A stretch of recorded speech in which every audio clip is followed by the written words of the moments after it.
president of American Baptist College. Now, Dr. Lafayette, you know, before we had our second break, we were talking about the civil rights movement. But now, we all know that this morning we will celebrate the anniversary of the Dr. Martin Luther King's birthday.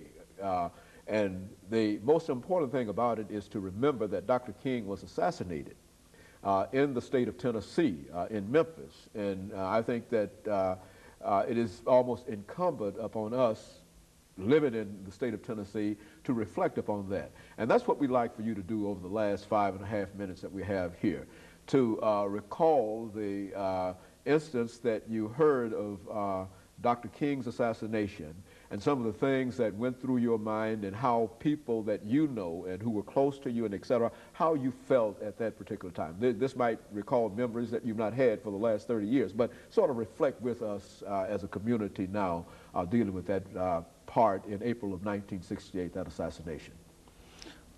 During this period of the movement, I was traveling with Martin Luther King because I was national coordinator for the Poor People's Campaign.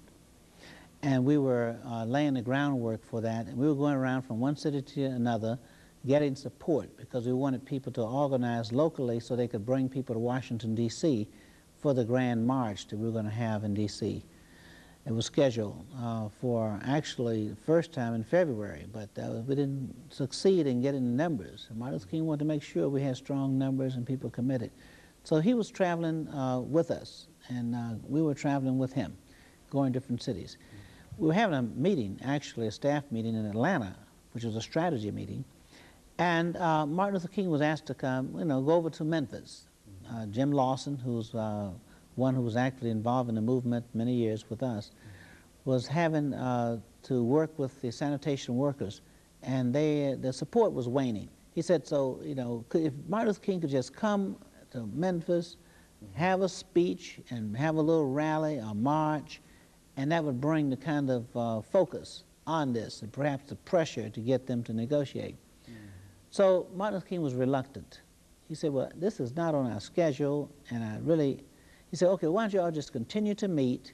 I'll take Bernard Lee with me, and we'll just fly over to Memphis, have this, and then we'll come back and continue our meeting. Well, as you know in history, that the march broke out in violence, and Martin Luther King only had one of his own staff people there. So the decision was made that the march had to be, you know, organized over again. And so therefore he brought the staff people from Atlanta all to Memphis to reorganize this march. Well, we were meeting there, and I was with Martin Luther King the night before, and it was interesting, this great speech that was made about the mountaintop. Martin Luther King didn't want to make the speech. It was raining cats and dogs. I mean, it was pouring down. Martin Luther King was in his pajamas. He had sent Ralph Abernathy to make the speech. He said, Ralph, you go. I'm just tired and worn out. And another little thing happened. The publicity was very negative about that march being, and Martin Luther King was concerned that the media was going to say that the movement was waning, and so therefore when he would go out there and it's raining cats and dogs, only a few people would come. That had some impact over whether or not the support was there. Well, that was the other reason he didn't want to go.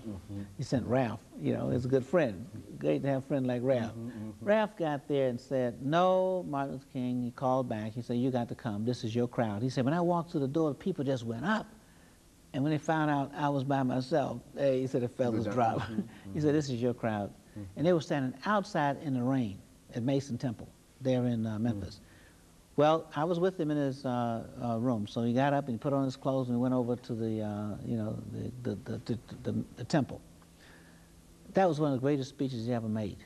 Well, the next day, to make a long story short, he said that I should continue and go on to Washington, D.C., so we could stay on schedule and open up the campaign office, which was on U Street. I think it's 14th and U in Washington, D.C. Well, actually, I was in flight when Martin Luther King was shot. And I didn't know until I arrived at the airport, National Airport, what had happened, because no one there to pick me up, and I called, the place was rioting. I mean, all over. So at that point, he'd just been shot. So we got AP and UPI on the phone. I had one on one phone and one on the other. and they were reading the ticker tapes. You know, in those days they had ticker tapes that would come out out of the you know, news media. So I was hoping it was just shot, but then as I stayed on the tape, and I could hear the guy break down because he was reading it to me. He was gracious enough to read it to me, and he broke down and said, "Announcement has come from Memphis that Martin Luther King is dead." So I called back to Memphis, and they told me not to come back to Memphis, but to meet them in Atlanta. Well, I felt a certain part of my world had come to an end. And, but then, as I got some distance on that experience, I began to see how we could utilize Martin Luther King's teachings and his work even today in helping to solve problems. And of course, I think Dr. Lafayette, let us say over the last 30 seconds that we have here, that you have indeed played a very, very significant role in helping to utilize Martin's ideas and Martin's thoughts in terms of the civil rights movement and to help broaden civil rights and diversity and whatnot. And you've played a very, very significant role in doing that. And I'm sure that Dr.